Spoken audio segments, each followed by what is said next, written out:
शुभ संध्या विद्यार्थियों। अव्यांश आदर्श ज्ञानोदय में आप सभी का स्वागत है। तो आज के वीडियो में हम लोग देखते हैं हिंदी साहित्य के त्रयी कवियों को, क्योंकि कल जयशंकर प्रसाद जी को जब देख रहे थे छायावाद के प्रवर्तक के रूप में, तो उसमें बृहत त्रयी के नाम से वहाँ पे एक आया हुआ था, जिसमें आप लोग देखे थे ये जयशंकर प्रसाद जी बृहत त्रयी में से एक थे। तो मैं आप लोगों को बोली थी कि मैं त्रयी का एक वीडियो अलग से लेके आऊँगी, जिसमें हिंदी साहित्य के सभी त्रयी कवि जितने भी हैं सभी का मैं वहाँ पे वर्णन करूँगी। तो आज मैं वही लेके आप लोगों के लिए आई हूँ। आप लोग इसे नोट्स बना लीजिएगा, अपने कॉपी में नोट कर लीजिएगा, अपने नोट कॉपी में, ठीक है। अब देखिए इस साहित्य के त्रयी कवियों को देखते हैं रीतिकालीन कवि त्रयी। रीतिकाल के कवि त्रयी कौन कौन है? केशव दास और बिहारी और भूषण। कौन है? केशव, बिहारी और भूषण। प्रगतिशील त्रयी में है शमशेर बहादुर सिंह, नागार्जुन, त्रिलोचन। छायावाद के बृहत त्रयी में जयशंकर प्रसाद, जो ब्रह्मा के नाम से जाने जाते हैं, सुमित्रानंदन पंत विष्णु और सूर्यकांत त्रिपाठी निराला। ब्रह्मा, विष्णु और महेश, इन लोगों के आचरण के आधार पे ही ये हम लोग ट्रिक से इसको याद कर सकते हैं। सूर्यकांत त्रिपाठी जी बहुत ही निराला हैं, भोले हैं। उनका व्यक्तित्व तो आप लोग सभी जानते हैं, उन्हें भोले भी कहा जाता है, निराला भी कहा जाता है। बहुत ही निर्मल प्रवृत्ति के हैं सूर्यकांत त्रिपाठी निराला जी, इसीलिए इनके नाम के पीछे निराला भी आया। तो महेश क्या थे? महेश भगवान जो थे वो बहुत ही भोले थे, सभी का मनोकामना पूर्ण कर देते हैं, बहुत ही भोले हैं। बाकी सब विष्णु देखते हैं, जो भी मनोकामना है सभी को वरदान दे देते हैं महेश, उसको फिर तारने का काम कौन करते हैं? विष्णु। तो इसी तरह से सुमित्रानंदन पंत जी हैं, प्रकृति चित्रण बहुत ही अच्छे से करते हैं, तो ये विष्णु। दूसरा है सुमित्रानंदन पंत। सुमित्रानंदन पंत कौन है? सुमित्रानंदन पंत यानी कि सुमित्रानंदन पंत कौन है? राम है। राम किसके अवतार हैं? विष्णु के अवतार हैं। तो ये आप लोग जान लीजिएगा, सुमित्रानंदन पंत विष्णु, ठीक है।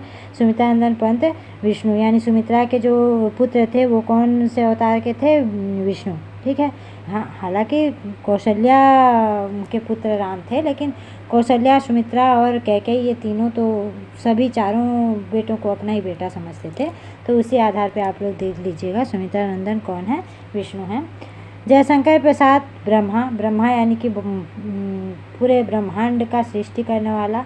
और जयशंकर प्रसाद जी छायावाद के प्रवर्तक कहे जाते हैं, छायावाद के पिता कहे जाते हैं, तो जनक कहे जाते हैं। तो इसी तरह से ब्रह्मा, ठीक है। अब देखिए छायावाद की लघु त्रयी या वर्मा त्रयी, ठीक है। यहाँ पहला है महादेवी वर्मा, दूसरा है राम कुमार वर्मा और तीसरा है भगवती चरण वर्मा। याद रखिएगा, ये तीनों को लघु त्रयी में आते हैं, और ऊपर बृहत त्रयी में आते हैं जयशंकर प्रसाद जी, सुमित्रानंदन पंत जी और सूर्यकांत त्रिपाठी निराला जी।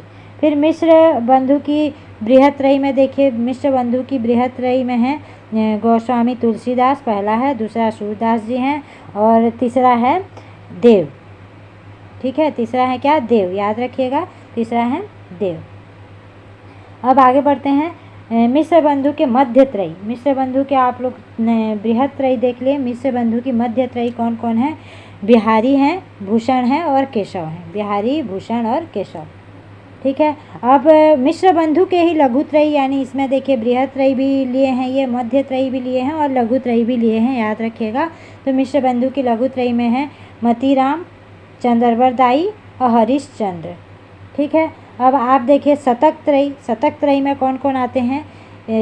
नीति शतक, नीति शतक, श्रृंगार शतक और वैराग्य शतक। याद रखिएगा, जो शतक त्रयी है वो है नीति शतक, श्रृंगार शतक और वैराग्य शतक, ये तीनों आता है, ये तीनों आते हैं, ठीक है। अब देखिए नई कहानी आंदोलन की यशस्वी त्रयी। नई कहानी जो शुरू हुई हमारा, तो उस नई कहानी का विकास और उद्भव हम लोग देखेंगे ही, यूजीसी नेट सिलेबस में रखा ही गया है। तो उसके यशस्वी त्रयी जिसको कहा जाए वो कौन कौन है? पहला है राजेंद्र यादव, दूसरा है कमलेश और तीसरा है मोहन लाकेश। याद रखिएगा, इनकी कहानियाँ भी रखी गई हैं हमारे सिलेबस में, कहानी, उपन्यास, नाटक वगैरह। अब देखिए भारतीय पत्रकारिता त्रयी, यानी भारतीय पत्रकारिता त्रयी में कौन कौन है? पहला है राजेंद्र माथुर, दूसरा है मनोहर श्याम जोशी और तीसरा है कौन? अज्ञेय।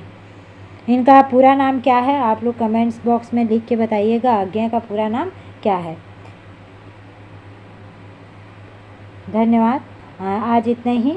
क्योंकि ये बृहत्त्रयी लघुत्रयी को आप लोगों को मेरे को बताना था, क्योंकि कल जयशंकर प्रसाद जी के परिचय में जब लघुत्रयी को मैं और बृहत्त्रयी के बारे में जब चर्चा कर रही थी तो वहाँ आप लोग क्या बहुत से बच्चों का यानी छात्र छात्राओं का मेरे पास ये आया कि त्रयी क्या होता है मैम, हम लोग को त्रयी के बारे में बताइए।